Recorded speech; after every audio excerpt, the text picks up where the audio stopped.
In the quiet town of Willow Creek, nestled between rolling hills and endless fields of golden wheat, Sarah Miller ran her auto shop. It was a small place, tucked away on the edge of Main Street. The sign out front read Miller's Garage in faded red letters. For 25 years, Sarah had fixed cars there. She started right after high school, learning from her father before he passed. Now, at 52, her hands were calloused and strong, marked by grease stains that never fully washed away. The mornings were always calm. Sarah would arrive just as the sun peeked over the horizon. She'd unlock the big metal door, letting it creak open slowly. The air inside smelled of oil and rubber, mixed with the faint scent of coffee from her old percolator. She'd flip on the lights, one by one, watching the fluorescent bulbs flicker to life. Tools hung neatly on the wall, wrenches, sockets, pliers all in their places. Sarah liked order. It made sense in a world that often didn't. She'd pour herself a cup of coffee,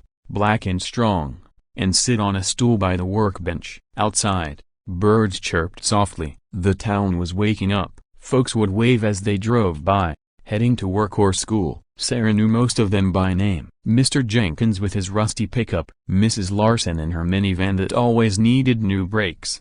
It was a simple life, steady and predictable, but lately, it felt heavy. That was the problem. Sarah's back ached more these days. The long hours bent over engines took their toll. Business was slow, too. New chain shops in the city drew customers away with fancy ads and quick oil changes. Sarah's garage was old school and no computers diagnosing problems.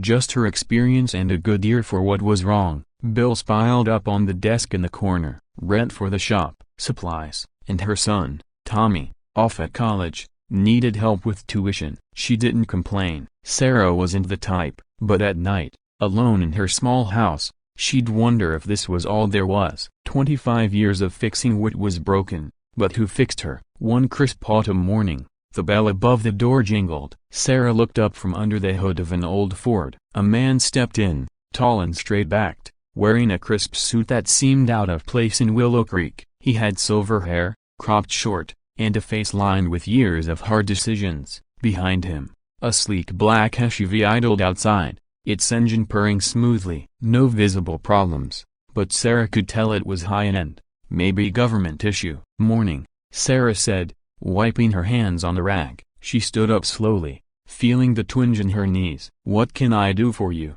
The man scanned the garage, his eyes sharp. Then they landed on her. He paused, like he'd seen a ghost. "Sarah Miller?" His voice was deep, commanding, but there was a softness in it, a hint of surprise. She nodded, tilting her head. "That's me." "You got car trouble?" He stepped closer, ignoring the question for a moment. "It's been a long time. I'm General Robert Kane. We worked together once." Sarah frowned, searching her memory. The name didn't ring a bell at first. She fixed cars, not rubbed elbows with generals. But then, something in his eyes, a flicker of shared secrets, stirred an old feeling, buried deep, from a life she'd left behind. The general cleared his throat. "Black Ops, Operation Shadow Veil, 1985. You were the best mechanic we had in the field. Fixed the chopper under fire in the jungle. Saved our team." Sarah's heart skipped. She hadn't thought about that in years. Decades. Really, back then, she was young, barely 20, recruited straight out of basic training for her skills with the machines. It was classified, all of it. Missions in shadows, fixing vehicles that carried soldiers through hell. Helicopters, jeeps, even tanks sometimes. She'd patched them up in the dead of night, bullets whizzing by. General Kania, Captain Kane back then, had been her CO on a few ops. Stern but fair. They'd shared tense moments, waiting for extraction. But after 5 years, Sarah got out. The toll was too high. Nightmares of explosions, friends lost. She came home, buried it all, and opened the garage. No one in Willow Creek knew, not even Tommy. I don't talk about that," Sarah said quietly. She glanced outside, where leaves swirled in the breeze. The town felt far away now. Kane nodded, understanding. "I get it. Retired myself last year. But I never forgot. Saw your name in the directory when my driver mentioned a detour through here. The SUV's fine. It's just an excuse to stop by." Sarah poured him a coffee, her hands steady but her mind racing. They sat on stools by the workbench. The garage was empty otherwise, tools silent. Outside, a gentle wind rustled the trees. "Tell me about your life now," Kane said, sipping slowly. She did, halting at first, then warmer. About the garage, the satisfaction of hearing an engine roar back to life. About Tommy, studying engineering, making her proud. The small joys like Friday night dinners at the diner, or watching sunsets from her porch. But she mentioned the struggles too, the slow business, the ache of wondering if she'd made the right choices. Kane listened, his face softening. "You were always the steady one, Sarah. In the ops, when things went south, you'd keep your cool, fix what needed fixing." She smiled faintly. "Had to. No room for panic." He set his cup down. "I came because, well, there's something I need to say. After Shadow Vale, you vanished. No medals, no recognition, Black Ops rules. But you saved lives, mine included." Sarah looked at her hands, the grease under her nails. "It was just a job." "No," he said firmly, but gently. "It was more. And now, with time past, some files are declassified. I pulled strings. There's a ceremony next month in D.C., honoring unsung heroes. You'd get the recognition you deserve. A medal, pension boost,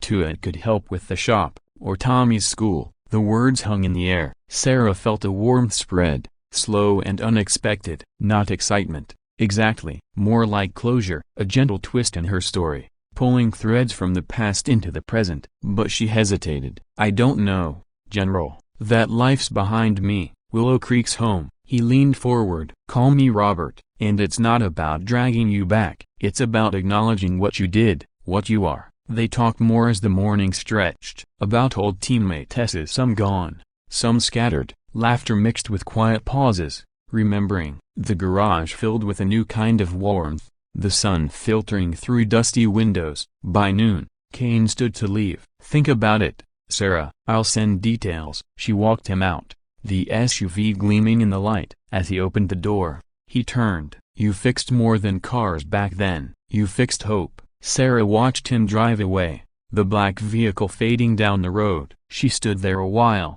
feeling the breeze on her face. The town hummed softly, a kids laughing at the park, a truck rumbling by. Back inside, she picked up a wrench, but didn't work right away. Instead, she sat, letting the idea settle. Recognition, not just for the past, but for the woman she'd become. Strong, steady. The problem of her quiet struggles felt lighter now. Not solved, but shared. Days turned to weeks. Sarah thought it over during oil changes and tire rotations. She called Tommy one evening, told him bits of her story. His voice, surprised but proud, echoed through the phone. "Mom, you were a hero?" "Not really," she said. "Just did what needed doing." But she decided to go, packed a simple bag, drove to D.C. in her old truck.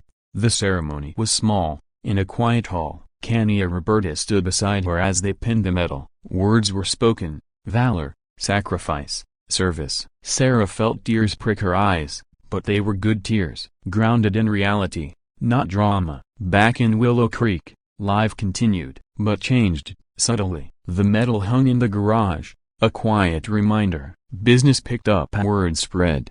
Folks curious about the local hero. Tommy visited more, asking questions, bonding deeper. And Sarah? She fixed cars still, hand steady as ever. But now, with a piece she'd earned, the past and present woven together, like threads in a well-mended engine, stronger for the repair. In the evenings, she'd sit on her porch, coffee in hand, watching the sun dip low. The hills glowed orange, birds sang their goodnights. Life wasn't perfect, but it was hers, and that was enough.